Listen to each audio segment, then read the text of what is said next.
Jangan lupa untuk subscribe dan nyalakan lonceng notifikasinya.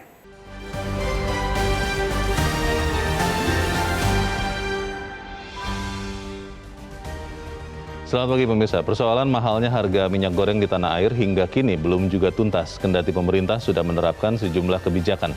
Di tengah harga minyak goreng yang tengah meroket, di sini kita dapat melihat persoalan lemahnya kendali pemerintah. Pemirsa, inilah editorial Media Indonesia di siang ini Jumat 4 Februari 2022 dengan tema Kisruh Minyak Goreng bersama saya Leonard Samosir. Dan editorial Media Indonesia ini juga dapat Anda dengarkan melalui MG Radio Network di frekuensi 94,7 FM untuk kawasan Jakarta dan sekitarnya. Para pendengar juga bisa ikut menyatakan pendapat dengan menelepon nomor telepon 021 583 9900. Dan pemirsa, pagi ini telah hadir bersama kita di Studio Metro TV, anggota Dewan Redaksi Media Group Don Bosco Selamun. Bang Don, selamat pagi. Selamat pagi, Leo. Sehat-sehat, Bang? Sehat. Jumpa lagi kita ya. Jumpa lagi ya, Bang ya. Dan puji Tuhan kita masih sehat semua karena di tengah-tengah kasus COVID yang meroket. Dan juga kita harus mengurangi minyak goreng kelihatannya, Bang Don. Mengkonsumsi minyak goreng karena minyak gorengnya tinggi. Tapi sebelum kita bahas soal kisruh minyak goreng, pemirsa, kita lihat dulu ada beberapa berita yang menjadi perhatian media Indonesia. Yang pertama, headline Media Indonesia untuk hari ini Anda bisa lihat di harian Anda, pemirsa. Kepala daerah, jangan paksakan PTM 100%. Ini terkait dengan meningkatnya kasus COVID ya, Bang Don. Ini maksudnya jadi selama ini memang kepala daerah yang memaksakan PTM atau maksudnya bagaimana, Bang? Ya, mestinya kan tetap ada diskresi ya. Kali ini ada diskresi untuk kemudian kepala daerah bisa menetapkan apakah PTM itu 100%, 50%, 25% atau ditiadakan sama sekali. Oke. Karena lonjakan COVID ini kan ketika kita lihat Desember, November, awal Januari masih 1000-an. Iya. Sekarang sudah tiba-tiba 27.000 dan itu Kemarin, kan ya? sangat tinggi dan Iya. bornya sudah makin meningkat, lalu kemudian klaster di sekolah itu besar. Ya, sekarang pemerintah mengambil kebijakan 50% PTM, tetapi daerah bisa melakukan diskresi untuk mengatakan 100%. Belajar jarak jauh. Oke. Jadi sebetulnya sih ini urusan di lapangan. Iya. Diskresi itu karena ini menyangkut kehidupan dan kesehatan, itu boleh saya bahkan diskresi di tingkat sekolah mestinya bisa dilakukan. Dan itu juga toh kan saya kira Mendik Menteri Pendidikan atau target pendidikannya kan ya pada hasil akhir gitu. Oh iya. Prosesnya apakah PTM ataukah itu PJJ? Ya terserah saja. Dalam situasi seperti ini mestinya tidak bisa kita teriak-teriak, oh kita mau begini ya. Kalau misalnya memang harus begitu ya lakukan saja. Iya. Gitu loh. Yang penting keselamatan peserta didik nomor Itu betul, satu. karena ini meresahkan orang tua juga. Betul. Dan saya kira orang tua juga tetap diberi otonomi untuk mengatakan saya boleh ikut, anak saya boleh ikut PTM atau PJJ. Oke. Gitu. Kita harapkan ini benar-benar bisa dilaksanakan karena kadang-kadang dari sejak ditetapkan sampai dilaksanakan itu delay-nya lama sekali, Bang. Betul. Itu sayangnya. Kita minta semuanya bisa mematuhi aturan ini. Kita tinggalkan itu, kita ke berita selanjutnya. Ini kemarin mungkin Anda bisa lihat di handphone Anda, pemirsa. Iya. Ramai ini, Bang Don, di sekian grup pesan singkat. Iya. Ada tes PCR yang ternyata salah ya. Ini judul beritanya, Bumame Farmasi akui kesalahan administrasi. Ini kalau kemudian tidak dijelaskan dan diperbaiki bisa mengurangi kepercayaan ini. Bagaimana, Bang Don? Iya Leo, saya kalau kita lihat pemberitaan dan kita jalanin sendiri di lapangan sekarang kan orang antre ya. Betul. Untuk tes entah antigen maupun PCR. Iya. Dan dalam situasi seperti itu orang selalu berharap hasil yang akurat. Betul. Tetapi kemudian Bu Mame ini kemarin ada kasus Salah kirim katanya. Salah kirim katanya, salah alamat. Iya. Namanya mirip, tapi sebetulnya kan tidak perlu berpatok pada nama. Nik itu yang bisa menjelaskan perbedaan yang nyata begitu. Betul. Tapi intinya adalah bahwa dalam situasi seperti sekarang, ketika begitu banyak orang harus antri untuk melakukan pemeriksaan, tentu padat urusan laboratoriumnya, kekeliruan mungkin terjadi. Tetapi kan persoalannya kan nggak boleh sebetulnya. Iya. Tidak ada room untuk error. Betul. Dan karena orang sudah percaya pada hasil-hasil tes dari berbagai lab untuk PCR maupun antigen. Gitu. Iya. Dan ini betul-betul sangat dibutuhkan. Kemarin tuh di grup WhatsApp kami di mana ada Pak Menkesnya, banyak orang cerita tentang beberapa kekeliruan, lalu kemudian kelambatan masuk ke Peduli Lindungi, lamanya masuk hasil itu bahkan ditunggu yang mestinya 12 jam ternyata belum juga. Gitu.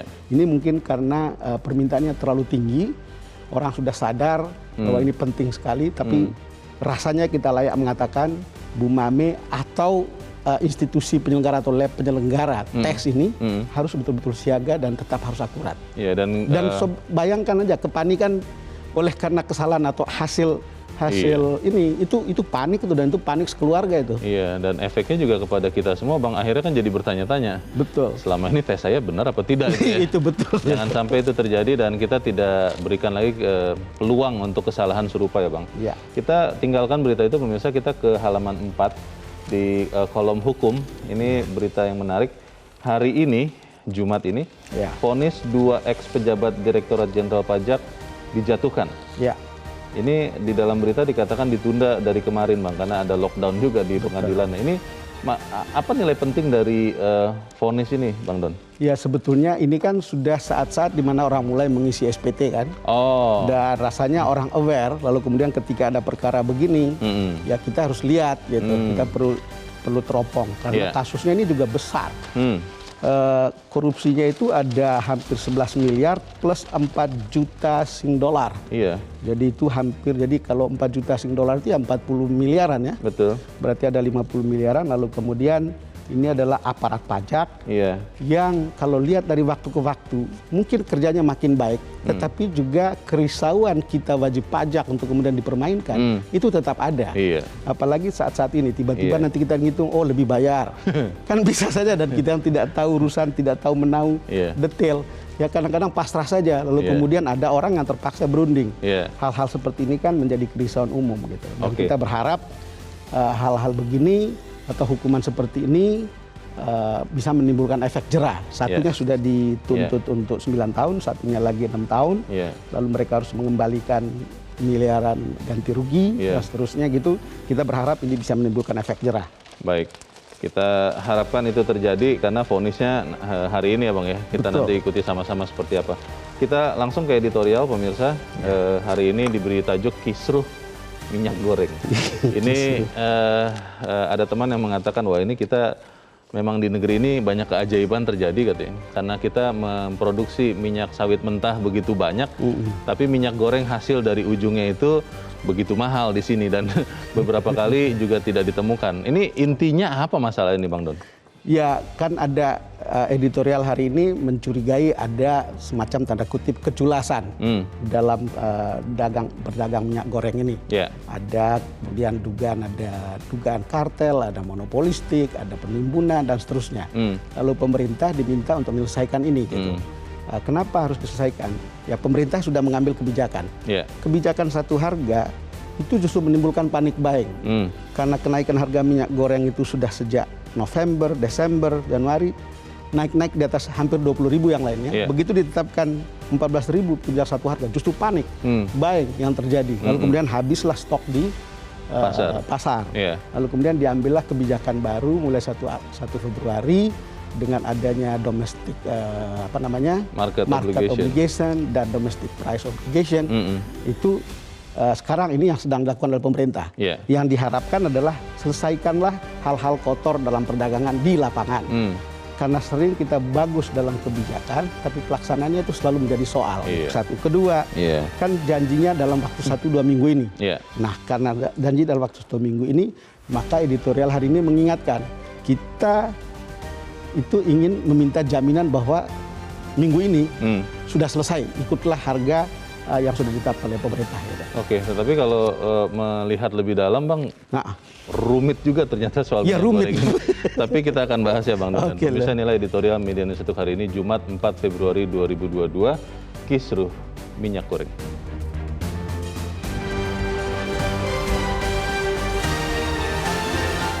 Kisruh minyak goreng.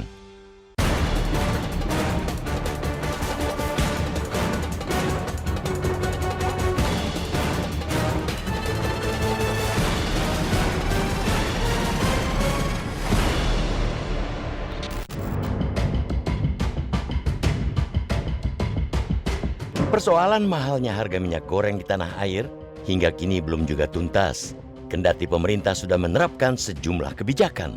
Awalnya, pemerintah menggelontorkan kebijakan satu harga dengan memberikan subsidi melalui Badan Pengelola Dana Perkebunan Kelapa Sawit atau BPDPKS. Sejak Rabu 19 Januari, harga minyak goreng dipatok Rp14.000 per liter. Kebijakan itu mendorong panik buying hingga membuat minyak goreng langka di beberapa tempat. Pembelian berlebihan oleh masyarakat dipicu kekhawatiran sulit mendapatkan minyak goreng dengan harga patokan tersebut. Kenyataannya memang sampai sepekan kemudian minyak goreng yang di pasar retail juga masih banyak yang dijual melebihi harga Rp14.000 per liter. Di sisi lain, harga minyak sawit yang terus naik di pasar internasional membuat subsidi membengkak dan BPD PKS pun kewalahan. Pemerintah lantas mewajibkan produsen minyak sawit memenuhi kebutuhan dalam negeri melalui kebijakan DMO dengan harga khusus yang dipatok. Kemudian berlanjut dengan larangan terbatas ekspor minyak sawit dan turunannya. Yang terbaru, per 1 Februari, pemerintah menerapkan harga eceran tertinggi minyak sawit dan subsidi BPD PKS tidak lagi berlaku. Rentetan kebijakan pemerintah tersebut sesungguhnya sudah berada di jalur yang tepat. Lalu mengapa harga minyak goreng di pasaran masih membandel mahal? Padahal 2 pekan sudah berlalu. Di sini ada persoalan lemahnya kendali pemerintah. Entah karena ketidakmampuan atau keengganan untuk all out menyeret harga minyak goreng turun dan menstabilkannya. Pemerintah hanya manggut-manggut memaklumi alasan produsen dan pedagang bahwa perlu waktu untuk menyesuaikan harga. Butuh waktu berapa lama lagi?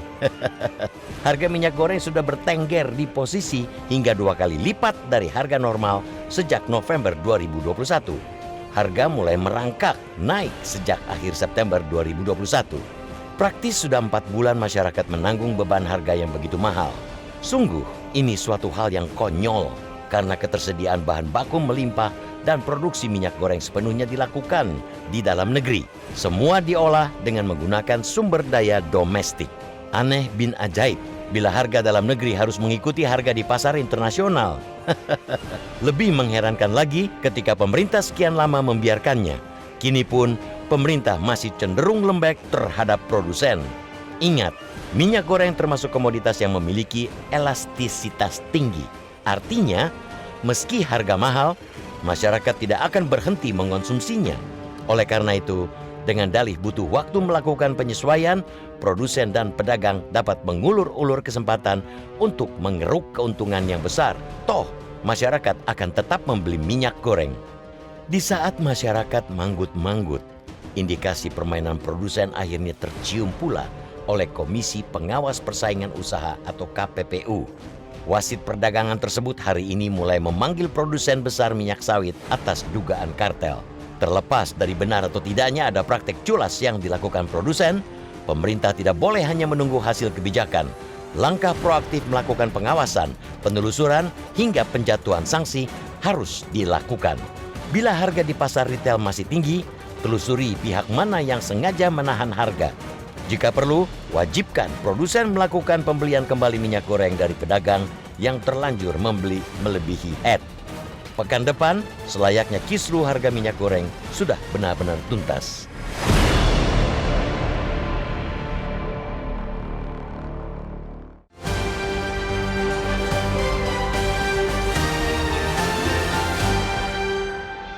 Anda bisa ikut menyatakan pendapat Anda di bagian berikut selepas jeda. Pemirsa, untuk saat ini tetaplah bersama kami.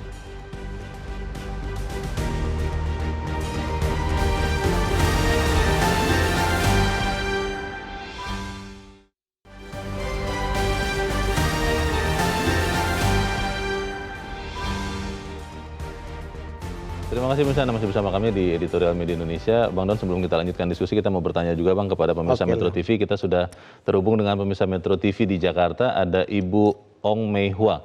Bu Ong, selamat pagi. Selamat pagi Mas Metro. Ya, selamat pagi Bu Ong. Bagaimana Bu? Ya, Assalamualaikum warahmatullahi wabarakatuh. Iya, ini semua ya, silakan Bu. Mafia permainan minyak. Apa saja dipermainkan. Jadi sekarang minyak, kemarin antigen, lalu sekarang apa lagi? Apa mafia korupsi? Nah, inilah pemerintah ini kurang tegas, Mas, dalam pengawasan. Kan sudah tahu minyak ini kebutuhan masyarakat yang dibutuhkan. sekalipun Mas, sekalipun harga mahal tetap diburu karena kita memang mau make gitu loh. Ini semua permainan daripada produser, distributor, agen sudah ditetapkan dengan harga 14.000, tetapi di pasar menghilang. Lalu bagaimana rakyat? Apa kita harus makan pakai bakar-bakaran atau rebus-rebusan? Kan nanti jadinya anak-anak kita jadi bodoh, jadi tidak pintar. Padahal katanya lebih sehat tidak digoreng loh, Bu Ong. Betul. Iya, kalau untuk yang lansia, tapi kalau untuk anak-anak kan butuh gizi, Mas.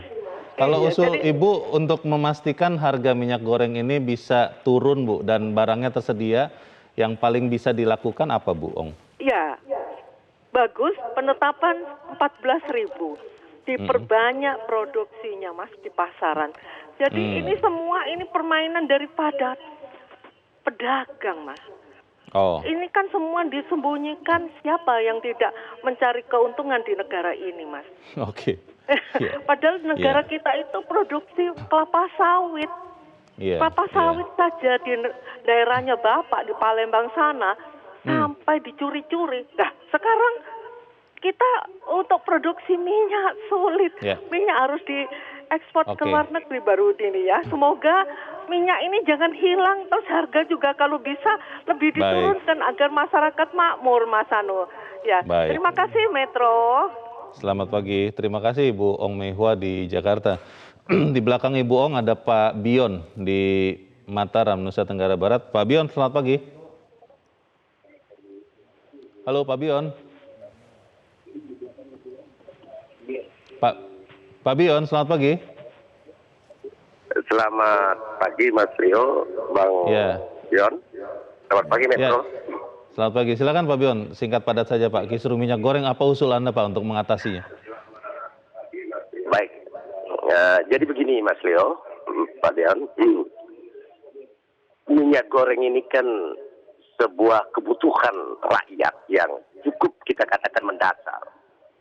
Nah, dalam hal bagaimana sih bisa penerapan terhadap kebijakan pemerintah dengan nilai 14.000 per kilo ini tidak diresponsif baik oleh masyarakat. Ada sebuah kenihilan bagi rakyat ketika coba negara hadir untuk berperan dalam rangka rakyat lebih tidak sulit dengan minyak goreng ini. Nah, saya melihat ada sebuah katakanlah mafia minyak dalam konteks distributor yang sengaja katakanlah minyak goreng kita ini ditimbun untuk memperkaya diri. Ini satu. Lalu kedua, DPR dan eksekutif untuk berkolaborasi secara sistematis untuk melakukan evaluasi terhadap kenapa sih minyak goreng ini belum turun padahal pemerintah sudah menerapkan kebijakan. Nah, dalam konteks ini kita sebagai negara agraris Indonesia yang kaya terhadap kelapa sawit, saya curiga Mas Leo, sebentar Mas Leo, saya curiga bahwa adanya ekspor kelapa sawit kita dengan nilai yang tinggi ke luar negeri. Itu dua. Lalu yang ketiga, sebentar Mas Leo dulu. Presiden Jokowi untuk segera memanggil Kementerian Perdagangan untuk duduk bersama dalam rangka inspeksi kepada pedagang supaya kalau memang duduk bersama untuk bermusyawarah ya. Baik, terima kasih Pak Bion di Mataram, Nusa Tenggara Barat untuk pandangan dan usulan Anda. Selamat pagi Pak Bion. Usulan untuk duduk bersama ini menarik ini Bang Don. Bagaimana Bang Don? Ya tidak ada salahnya. Kan kita tahu pemain atau produsen kelapa sawit kan itu juga. Mungkin ada yang menyebutnya 50 perusahaan, tetapi yang kuat itu adalah 9 naganya. Sebetulnya kan tidak terlalu sulit untuk mengajak mereka duduk bersama. Sama seperti pemerintah kemudian bahkan memaksa kemudian DMO untuk batubara kan, untuk PLN. Nah, sekarang kalau kita lihat kebijakannya udah benar gitu, arahnya mulai dari kemudian satu harga, tapi ketika itu menimbulkan panik buying lalu kemudian pemerintah menetapkan DMO dan DPO, itu sebetulnya ini. Tapi problemnya kan seperti kata dua penelpon kita tadi, ketegasan pemerintah. pada editorial hari ini dibilang gitu ya. Di sini ada persoalan lemahnya kendali pemerintah, entah karena ketidakmampuan atau karena keengganan untuk all out menyeret harga minyak goreng turun dan menstabilkannya. Pemerintah hanya manggut-manggut memaklumi alasan produsen dan pedagang bahwa perlu waktu untuk menyelesaikan harga. Coba bayangkan kalau kita lihat seperti itu, tentu tidak mudah, tetapi duduk dengan mereka menurut saya tidak terlalu sulit. Karena ada berbagai kewenangan yang bisa dijatuhkan oleh pemerintah atau diputuskan oleh pemerintah kalau misalnya mereka tidak comply. Gitu. Dan kalau kita tahu sih kalau pengusahanya kan itu juga dan mereka ini ya teman-temannya pemerintah juga sebetulnya kalau lihat itu loh. Berteman baik juga sebetulnya ya. Jadi kan rakyat yang bersungut-sungut karena harga-harga seperti ini.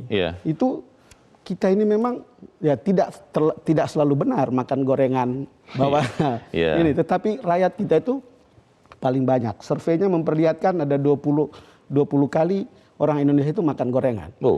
Usaha gorengan itu satu di antara 100 usaha yang paling diminati oleh UMKM. Jadi kalau kita lihat seperti ini, makanya itu kepentingan banyak orang dan ini kan masuk kategori sembako. Dan kalau harga-harga ini tetap tidak bisa dikendalikan, ini problem besar. Gitu. Dan jangan biarkan kemudian orang rakyat kemudian harus menerima kenyataan seperti ini. Ya kita tahu pemerintah jalan, tapi yang dibutuhkan adalah ketegasan dan kecepatan. Baik, bagaimana memastikan eksekusinya itu ya Bang, bisa dilaksanakan dengan baik, kita bahas di bagian berikut dan pemirsa tetap bersama kami, Editorial Media Indonesia segera kembali.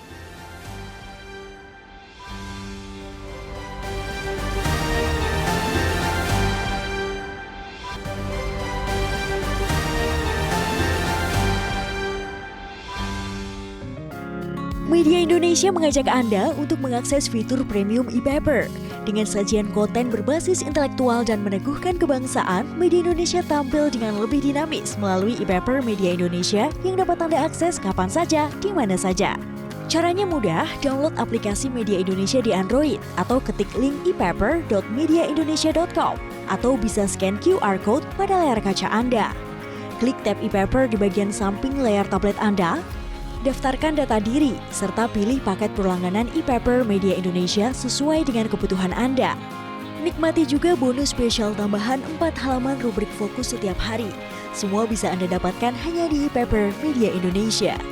Untuk informasi lebih lanjut, hubungi customer service di nomor 0811 1201 2018 atau kunjungi media sosial @Media Indonesia. Media Indonesia, referensi bangsa. Terima kasih pemirsa, Anda masih bersama kami di Editorial Media Indonesia dan kita di bagian akhir diskusi kita pagi ini. Bang Don, kalau melihat tadi sebelum jeda juga dikatakan oleh pemirsa Metro TV ada dugaan, mereka menduga ada mafia katanya begitu Bang. Nah ini kan sesuatu yang harus dibuktikan dan kemudian kalau memang terbukti tidak ada tapi harga tetap susah untuk turun, ini kan berarti ada sesuatu yang belum ditemukan. Bagaimana Bang Don? Ya mestinya sih pemerintah tidak terlalu sulit untuk menemukannya. Kita juga tahu sudah pernah kita mafia beras, kita pernah terbukti bahwa kemudian itu bisa diselesaikan. Mafia pangan ya, mafia minyak juga terbukti bisa diselesaikan. Kalau betul ada mafia minyak goreng, mestinya juga tidak terlalu sulit. Toh kita tahu mata rantainya kan dari produser atau rantai pasoknya seperti apa, lalu pedagangnya seperti apa. Kembali lagi duduk saja dengan para produsennya, karena mereka tahu betul alurnya, lalu kemudian di mana ada kemacetan dan seterusnya gitu. Di mana ada kecurangan dan mestinya bisa dibuat begitu. Artinya bukan satu hal yang terlalu berat. Mungkin masalah pokoknya adalah soal distribusinya kan tidak secepat yang diinginkan. Negara ini begitu luas, mungkin kalau kita berharap misalnya kebijakannya hari ini lalu kemudian besok jadi, mungkin itu susah. Makanya dibilanglah bahwa ini akan kalau bisa hasilnya dalam waktu 2 minggu. Gitu. Makanya kita tunggu minggu-minggu ini mestinya sudah bisa dilihat, atau minggu depan sudah mestinya rakyat atau siapapun sudah bisa melihat apakah upaya ini sudah ada hasilnya. Dan kalau tidak ada hasilnya lalu langkah apa gitu yang harus diambil untuk kemudian membuat rakyat lebih happy, membuat konsumen bisa dapatkan harga yang wajar dan harga yang lebih murah gitu Leo. Pertanyaan besarnya begini Bang Don, kan di tahun-tahun lalu juga terjadi juga kebutuhan yang meningkat ya. Ini kan sekitar akhir tahun sampai awal tahun. Kemudian Lebaran. Betul, ini kan menjelang Lebaran juga tidak lama lagi. Nah apakah ini benar-benar bisa dijamin bahwa harga ini akan terkendali? Katakanlah kalau kemarin sempat dibuat satu harga Rp14.000 per liter, itu sampai sepanjang tahun ini Bang, karena jangan-jangan nanti misalnya bisa ditekan, walaupun kalau saya lihat di marketplace harga paling murah per liter untuk yang punya brand ada kemasannya itu Rp16.000 per liter Bang. Itu bagaimana memastikan bahwa hal serupa seperti ini tidak terjadi lagi? Ya kan harus, kalau misalnya kita mau itu jangka panjang, itu kan juga supply-nya kan harus betul-betul dijamin itu. Diamankan ya? Ya harus diamankan. Kita tidak bisa mengatakan ini 1 tahun, tapi kalau kemudian supply-nya tidak besar, lalu bagaimana? Sementara demand-nya pasti tetap tinggi gitu. Atau bahkan akan makin tinggi untuk beberapa hal gitu ya, untuk beberapa season tertentu. Betul. Jadi inilah yang kemudian tadi kan sudah ditetapkan sebagai DMO. DMO ini harus konsisten dilakukan. Saya sih yakin bahwa itu akan bisa dilakukan. Cuman kembali lagi mata rantai pasok sampai kemudian ke konsumen itu kan harus betul-betul diawasi. Di situ kemudian kita membutuhkan kekuatan pemerintah, kita membutuhkan law enforcement yang kuat begitu dari pemerintah atau aparat untuk bisa membuat itu sampai di tingkat rakyat ini kan tahu begitu sampai di tangan mereka begitu tinggi dan membelanjakan uang lebih banyak, itu pasti kan gerundel sebetulnya. Pasti. Resah dan kemudian bersungut-sungut. Ya jangan membiarkan itu, karena kita pernah membuktikan bahwa untuk beberapa waktu belakangan ini untuk beberapa hal kita bisa mengendalikan itu. Dulu ketika season tertentu apakah tahun baru atau lebaran atau pas bulan Ramadan itu naiknya kan susah dikendalikan. Tetapi sekarang kan sudah relatif bisa dikendalikan. Dan kalau kita sudah terbiasa dengan itu, mestinya seyogyanya urusan yang begini juga tidak terlalu rumit begitu. Di dalam editorial di bagian tengah ini Bang, juga yang menarik adalah dikatakan begini, aneh bin ajaib bila harga dalam negeri harus mengikuti harga di pasar internasional. Lebih mengherankan lagi ketika pemerintah sekian lama membiarkannya. Kita memang tahu kan Indonesia selama sekian tahun itu nomor 1, nomor 2 produsen CPO terbesar dengan Malaysia begitu Bang. Dan sekarang paling banyak adalah di Indonesia. Memang ini pertanyaan yang menjadi pertanyaan banyak orang. Bahan mentahnya CPO-nya kita produsen terbesar. Tapi minyak goreng hasil pengolahannya kok kita nggak bisa membuat harganya sendiri begitu atau membuat harganya terjangkau? Ini pertanyaan dan persoalan yang menarik, Leo. Rumit, tetapi kemudian di publik memang itu keheranan serupa. Minggu lalu kan Pak Lutfi Menteri Perdagangan ke tempat kita. Waktu ada media summit kita, waktu itu saya tanya, dia bilang kita akan tentukan harganya. Lalu jadilah seperti DMO yang seperti sekarang. Dan beliau memastikan bahwa yang menentukan itu kita, tapi apa betul kita gitu. Pagi ini saya baca artikel di media Indonesia, karena kan pertanyaan yang Leo tanyakan tadi banyak sekali juga ditanyakan oleh publik. Data dari BPD PKS pada tahun 2020 produksi kelapa sawit itu 51,58 juta ton. Realisasi ekspor sebanyak 34 juta metrik ton dengan nilai ekspor 321,5 triliun. Naik 13,6%. Sampai di situ kalau kita hanya baca angka, bangsa Indonesia akan merasa bangga. Tapi itu hanya angka katanya. Jika membaca informasi lainnya, angka tersebut sekedar angka tanpa imbas apapun. Sebagai penyumbang devisa ekspor terbesar, kepemilikan perkebunan sawit telah didominasi investor asal Singapura dan Malaysia. Bukan orang Indonesia? Iya, bukan orang Indonesia. Harga jualnya dikendalikan bursa Malaysia, derivatif, dan harga minyak sawit di dalam negeri mengacu pada bursa komoditas di Belanda. Jadi kalau lihat seperti ini ceritanya. Lalu kemudian kita kan juga ada kewajiban untuk menghasilkan bahan bakar nabati kan, dan itu bahan bakunya adalah palm oil ini, CPO, gitu. Dan itu yang membuat kemudian permintaan kan makin tinggi gitu. Ya tapi kembali lagi, ya kan lahannya ada di kita, izin investasinya ada di kita. Kalau diwajibkan entah investornya dari mana saja, kalau ada kewajiban demo tadi harus jalan, ya itu kan kemenangan kita. Lahan kan nggak bisa dipindah. Orang juga tidak bisa tanam di atas awan kan sawitnya. Kita punya gitu. Jadi kita sebenarnya bargainingnya cukup kuat. Ini apakah cukup seorang Menteri Perdagangan sendiri, Bang Don, untuk memastikan bahwa minyak goreng ini terjangkau harganya dan barangnya memang ada dan ini bisa berlangsung sepanjang tahun katakan begitu? Atau memang butuh koordinasi juga dengan pihak-pihak lain, misalnya Satgas anti mafia pangan, Bang, tapi atau juga dengan para pengusaha yang lain. Bagaimana, Bang Don? Ya, saya yakin akan seperti itu dan memang harus begitu. Nggak mungkin Menteri Perdagangan yang jalan sendiri, yang aparatnya di daerah juga tidak sebesar kalau ada kepolisian atau ada aparat di daerah. Saya yakin harus melakukan kerjasama dengan itu gitu. Poin kita adalah jangan biarkan rakyat bersungut-sungut di tengah-tengah situasi yang uncomfortable karena pandemi gitu. Betul. Jadi orang soal biaya rumah sakit, soal kekhawatiran pada penyakit, lalu kemudian tiba-tiba ada urusan yang begini gitu. Jadi kalau bisa sih kita harus fokus seperti ini, tapi gangguan-gangguan lain harus dieliminir. Gitu. Situasi seperti itulah yang kemudian membuat kita mengatakan pemerintah tidak boleh lemah. Dia harus mengambil langkah yang tegas dan langkah yang cepat.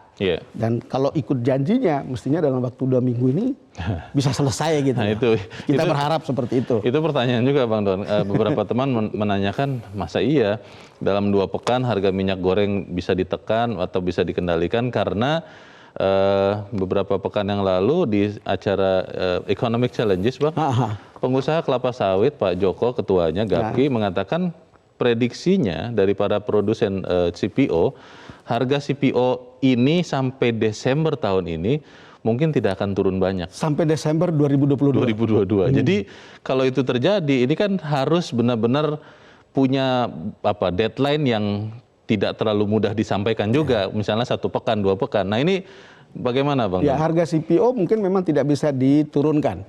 Atau tetap stabil tinggi gitu. Tetapi kan pemerintah punya kewajiban kan. Ya, katanya ada uang subsidi kan. Betul. Dari dana kelapa sawit juga atau pengusaha-pengusaha kelapa sawit ini gitu. Untuk kemudian mensubsidi. Lalu kemudian mestinya sih banyak orang menyerukan daripada ini harga-harga yang lama itu diambil kembali aja, dibeli saja oleh pemerintah, lalu kemudian dijual lagi dengan harga yang baru gitu. Itu kan saran dan itu kan keluhan dan itu mungkin bisa dilakukan gitu. Yang penting pemerintah melakukan semua kewenangannya. Kita berharap begitu. Jangan sampai pemerintah kalah pada kalau betul ada mafia atau pada kartel atau apapun lah namanya. Ya karena rakyat sangat membutuhkan di saat-saat seperti ini gitu. Baik, kita tunggu nanti sama-sama bagaimana minyak goreng ini. Bang Don Bosco Slamun, terima kasih sudah di tempat ini, Bang. Selamat pagi. Selamat pagi, Leo. Pemirsa, kalau harga minyak goreng di pasar retail masih tinggi, maka harus ditelusuri pihak mana yang sengaja kalau benar menahan harga. Jika perlu, wajibkan produsen untuk melakukan pembelian kembali minyak goreng dari pedagang yang terlanjur membeli melebihi harga eceran tertinggi. Pekan depan selayaknya kisruh harga minyak goreng ini sudah benar-benar tuntas. Mari kita lihat sama-sama. Saya Leonard Samosir, berterima kasih Anda sudah menyaksikan. Tetap pakai masker Anda, cuci tangan Anda, dan kalau tidak perlu tidak usah kemana-mana karena COVID masih ada. Selamat pagi, sampai jumpa.